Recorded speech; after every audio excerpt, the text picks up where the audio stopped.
This summer, we started an occasional series called Musiconomy, which looks at some of the many ways music impacts the region's economy. Today, WXXI's Brenda Tremblay introduces us to a local entrepreneur who is launching a service for musicians that is inspired by YouTube.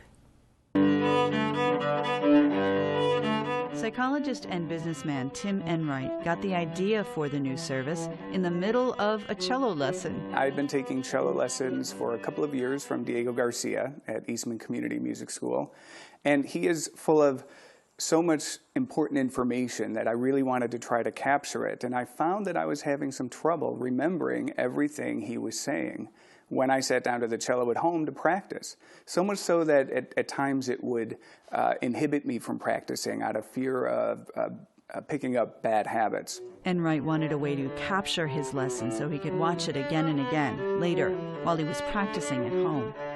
That's when the light bulb went off. In the middle of one of my lessons, I realized he has a computer sitting right on his desk.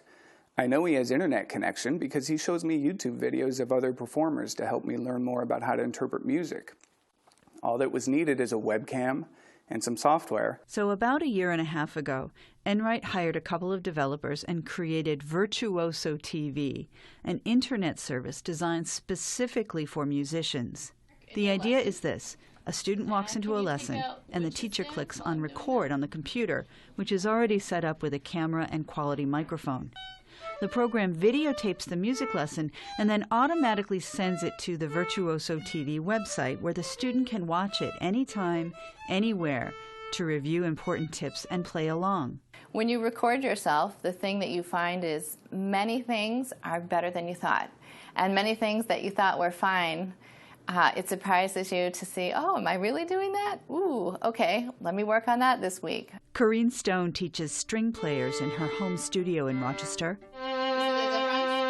The thing that's going to do that, if you really open your arm all the way. You want to try one more time? But really focus on whole bows this time.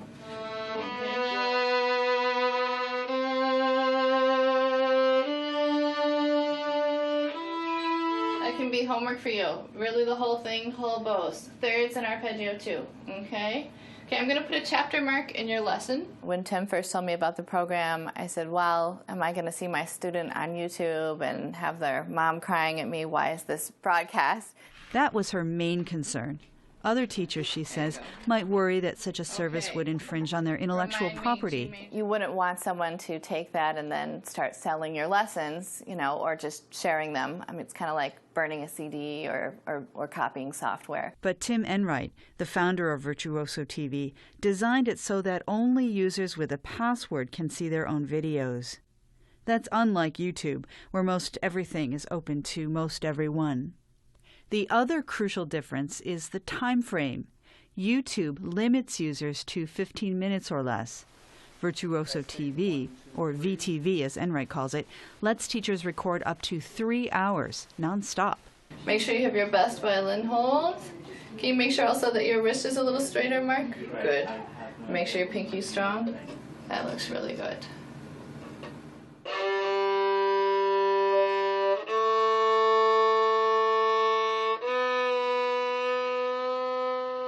Karine Stone says about 75% of her students use VTV. 2 of them are a father and son, Mark and Damian Creason. 8-year-old Mark has been studying violin since he was 3. After his lesson, he goes home and watches and listens again on a laptop. Sometimes for the scales, I listen, then I play. Sometimes I play with.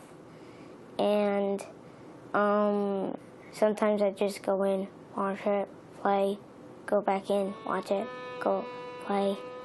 Yeah, we can skip around with bookmarks. So we'll frequently do something, and if we get to the end and say, oh, well, we're going to move on to something else, we put a bookmark there. So then, say, Karine plays a scale for one of us, and we can listen to that. We know where that scale is, and you can go right to that and listen to that part.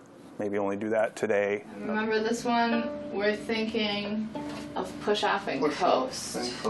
So that you're getting a sound that has more emphasis beginning of the stroke. Right. I Actually, why don't you take a couple open string strokes?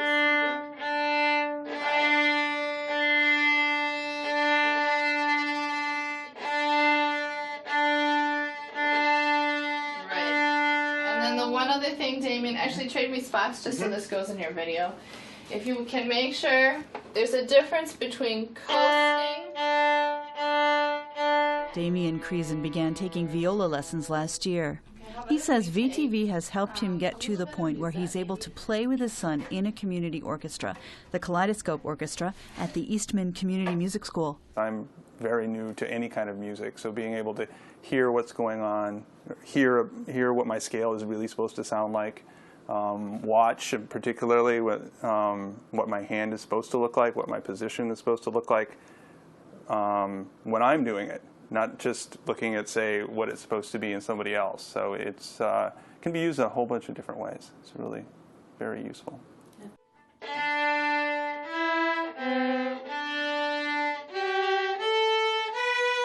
His teacher says she doesn't have to repeat herself during lessons as much as she used to, and sometimes she'll ask a student to go back and review a lesson from months before. All of the lessons are stored indefinitely. According to Stone, it's a valuable tool for her most advanced students. It is really important for them to have an efficient technique if they want to cover a lot of music, because they're not just studying music. They have to be good students, and they have to have jobs, a lot of them, and do a lot of things. So if I can record something for them two ways, and they can not just see but also hear the difference that produces, that's really crucial. VTV founder Tim Enright is just getting the service off the ground. He says he has about 100 instructors set up to record lessons at the Eastman School, Hochstein, and in various private studios. VTV is free for teachers, but their students pay a modest monthly fee to use it. So far, Enright says, he has about 50 paying customers. He's not ready to give up his private practice as a psychologist, but he has big hopes for the future. For the academic year 2011-2012, the sky's the limit. We want to make Virtuoso TV available in multiple countries. We want to start connecting students from all over the world. Enright is hoping to cover his startup costs soon. He says he's not thinking about other applications at this point. He's just focused on music. He's passionate about it, and he wants his new service to fuel other people's passion, too. That report from WXXI's Brenda Tremblay is the latest in WXXI's Muse Economy series.